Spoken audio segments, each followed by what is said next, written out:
Tras el retroceso de la región metropolitana fase 2, el comercio no esencial ha debido cerrar sus puertas durante los fines de semana. ¿Qué medidas se deben adoptar para ayudar a los negocios a enfrentar las dificultades económicas provocadas por esta restricción? Comentamos las consecuencias de las cuarentenas con George Lever, gerente de estudios de la Cámara de Comercio de Santiago. George, ¿cómo está? Buen día. Buen día, Pamela, ¿cómo está? Bien, bueno, queremos saber cómo ha funcionado el comercio durante estos días. Han sido fechas clave, previa de Navidad, muchas compras, muchos regalos, pero la gente puede comprar principalmente los fines de semana y el fin de semana está en cuarentena. ¿Qué ha significado eso? Bueno, en la práctica, evidentemente, una restricción importante al flujo de personas que pueden estar dentro de los locales, es decir, donde ocurren las transacciones. Y como veíamos recién en la nota que ustedes mostraban, eso no limita, digamos, que exista una gran cantidad de gente movilizándose a través de la ciudad fundamentalmente hacia aquellos lugares donde existe menos control o menos restricciones. En el comercio formal establecido, evidentemente que eso ha afectado el nivel de actividad. Eso lo hemos visto, lo vimos de hecho durante los meses anteriores, lo vimos cuando fueron más críticas o más severas las medidas de confinamiento, el impacto económico que eso tiene sobre el comercio, el pequeño comercio, evidentemente que es importante. Ahí eso está, de alguna manera eso hay que compatibilizarlo con esta mayor liquidez que tienen los hogares producto del el segundo retiro de los fondos de pensiones que está ocurriendo durante estos días. Claro, pero ¿cuánto, por ejemplo, significa el fin de semana para los comerciantes? Yo lo decía que las personas generalmente salen a comprar el fin de semana y ahora está la fase 2, todo cerrado, los malls, los centros comerciales, incluso hay denuncias que en medio de la desesperación, ferias navideñas abrieron el fin de semana sin permiso. Entonces la gente se preparó, el comercio se preparó para atender y les cerraron el fin de semana. Por eso yo hablo de las consecuencias, qué pasa con esa gente, qué pasa con la inversión que se hizo. Bueno, es un poco la tónica de lo que ocurrió este año, es decir, se han perdido esas inversiones, ha disminuido el nivel de actividad de todo ese comercio, evidentemente que los fines de semana, o sea, hay dos momentos críticos que son básicamente Navidad y dentro de Navidad los fines de semana, o sea, ya se nos fueron los fines de semana, ya estamos próximos al día crítico, estos días que vienen ahora van a ser de una intensidad inusual, evidentemente, y claro, hay una pérdida que cuesta mucho medirla hoy día, digamos, pero hay una pérdida que afecta sobre todo a los que tienen menos capacidad de protegerse frente a circunstancias de este tipo y los que dependen más críticamente de esta fecha. Ahí eso es mucho pequeño comercio que, como tú bien decías, realiza grandes inversiones jugándose el resultado del año, tratar de recuperar, además un año tan difícil con una caída de las ventas de esa magnitud durante las últimas semanas del año, básicamente, que es el momento, digamos, para recuperarlo, parte de lo perdido.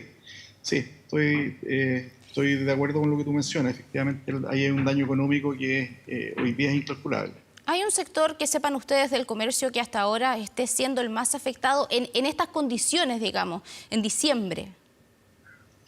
Yo diría que el más afectado es el pequeño comercio de alta estacionalidad, o sea, todo el que tiene que ver con vestuario, que tiene que ver con accesorios, calzado, infantil, cierto tipo de productos para el hogar de bajo costo, por ejemplo, todas esas categorías son categorías donde se juega gran parte de la temporada navideña y que están en lugares establecidos, que son comercios formales. Eso yo diría que son los que tienen mayor impacto, porque lo que hablaba hace un momento respecto al comercio informal, el comercio informal en realidad se beneficia de hecho de procesos como estos porque le llega un flujo de gente muy superior, lo que además le genera un costo a toda la sociedad porque eso genera focos de multiplicación del contagio no controlado, y por lo tanto eso termina afectando más todavía a los establecidos que tienen que sufrir políticas más restrictivas como las que se están planeando, por ejemplo, y que probablemente se van a anunciar hoy día. Claro, eso es importante, porque Hoy está toda la expectación puesta en lo que vaya a ser el balance, porque al menos ya lo han adelantado durante 2 o 3 ocasiones que se estarían tomando algunas medidas restrictivas de circulación por lo mismo, por el alto flujo de personas en las calles. Y entonces, ¿tienen ustedes algún plan de cómo enfrentar esta situación? Porque no se sabe cuáles comunas van a ser o si va a ser un sector específico, pero lo cierto es que si bien el foco de contagio son los contactos intradomiciliarios, uno ve en la calle y se respeta muy poco la distancia social. Usted hablaba del comercio ambulante, pero afuera de los locales establecidos también se ve mucha gente junta. Sí, totalmente. O sea, el hecho de que haya tanta aglomeración afuera del comercio establecido es porque la restricción existe dentro del comercio establecido, es decir, en la sala de venta. Y la sala de venta, la verdad es que con las densidades y con los afueros que está operando hoy día, los niveles de riesgo son bajísimos.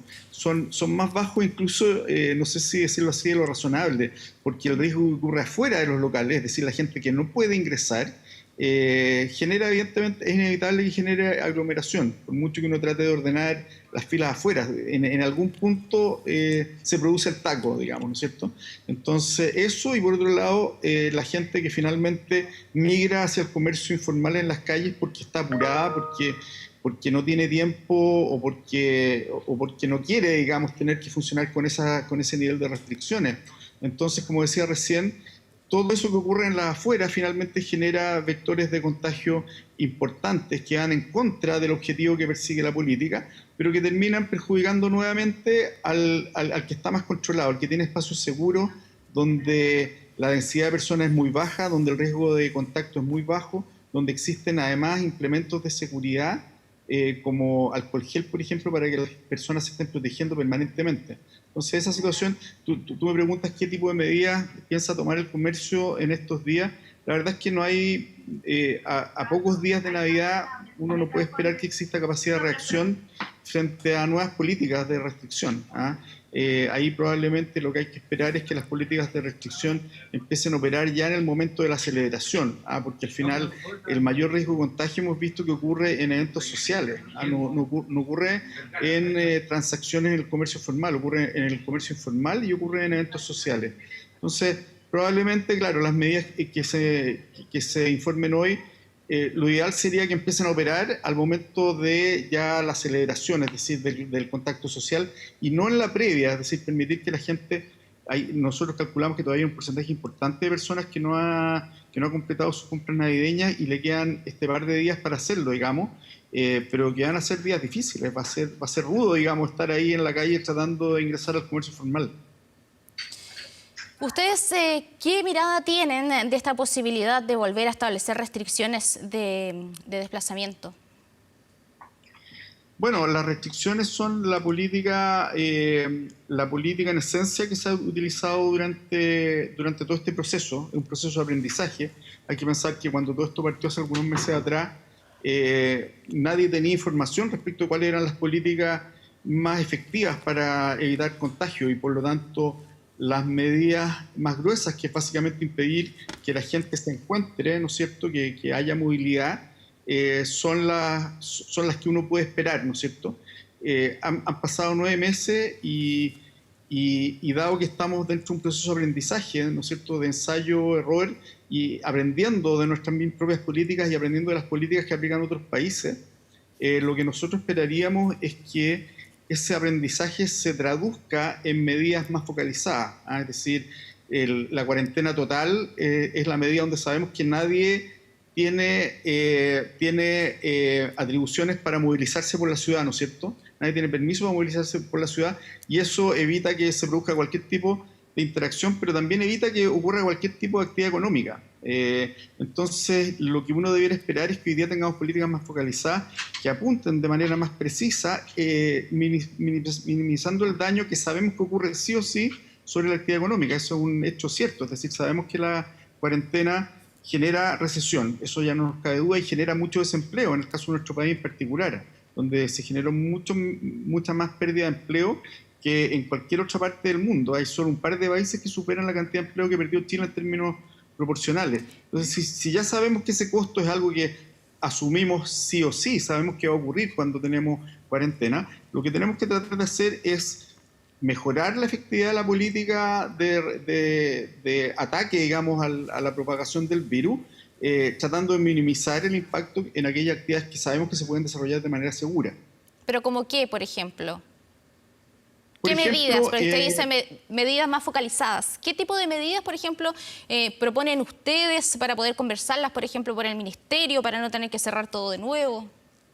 Medidas más focalizadas, por ejemplo, en el transporte público, medidas más focalizadas en todo lo que son reuniones sociales. Es decir, por ejemplo, si nosotros aplicamos restricción a la movilidad, que esas restricciones apliquen para aquellos eventos que tienen que ver con reuniones sociales y fiscalizar en forma más efectiva esas reuniones sociales. Y por otra parte, medidas que apunten específicamente al comercio informal, a lo que ocurre en las calles. Es decir, ahí está el riesgo de que se generen aglomeraciones sin control y por lo tanto nuestra propuesta es generar medidas que limiten la movilidad en esos sectores y que fiscalicen de forma mucho más efectiva lo que ocurre en esos sectores. Durante gran parte del año, cuando partió el desconfinamiento en forma gradual, la fiscalización que se dio sobre el comercio formal establecido fue excesiva, es decir, se controlaron aspectos que iban mucho más allá de los formularios de fiscalización. Y eso le siguió generando daño al comercio físico en circunstancias de que, de nuevo, el comercio físico no formal seguía operando básicamente con muy pocas o ninguna restricción. Ahí es donde nosotros pensamos que hay que focalizar el esfuerzo. ¿Qué proyecciones hacen ustedes del mundo del comercio? Usted decía de la recesión, que la pandemia finalmente genera recesión, pero vemos que se podría venir una segunda ola, está pasando en Europa, están todos prácticamente confinados. Ahora nosotros estamos hablando de lo que podría pasar en la región metropolitana, pero por supuesto que hay muchas otras regiones, sobre todo en el sur, que hay bastante preocupación. Por lo tanto, ¿el comercio hoy está viviendo el día a día o tiene ya una proyección de cómo se vendría el año 2021 para ellos? El año 2021, bueno, hay que separar el fenómeno estadístico. Va a enfrentar bases de comparación, caídas importantes durante este año, sobre todo en los meses de invierno, y por lo tanto probablemente vamos a ver crecimiento. Vamos a ver crecimientos durante gran parte del año que van a estar recuperando esas pérdidas.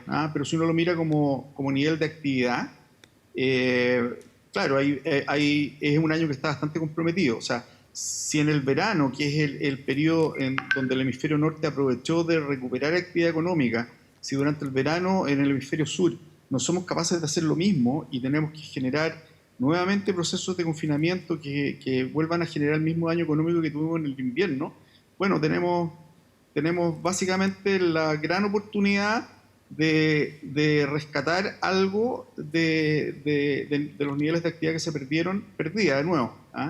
El verano es súper importante para la actividad del turismo, es crítica. Evidentemente que tenemos distintos factores climáticos en distintas partes del país, pero aquellas partes donde las temperaturas promedio tienden a ser más altas, debiéramos ser capaces de generar un nivel de contención mayor de los riesgos sanitarios de los que se están hablando hoy día. O sea, llama la atención que estemos en una situación en la que hayan crecido tanto los riesgos ya prácticamente en verano. Eso es algo que en el hemisferio norte no ocurrió. En el hemisferio norte se están reconfinando, pero recién en invierno. Eso yo creo que tenemos que ganar tiempo de aquí al invierno para que se haya logrado vacunar una proporción importante de la población. Si no logramos hacer eso, la verdad es que el daño económico que vamos a sufrir durante todo este periodo 2021 puede ser muy superior a lo que hemos visto también en los países del hemisferio norte. Bien, George Lever, muchas gracias por conversar con nosotros respecto de lo que está pasando con el comercio. Que tenga buen día. Igualmente, muchas gracias. Bueno, nosotros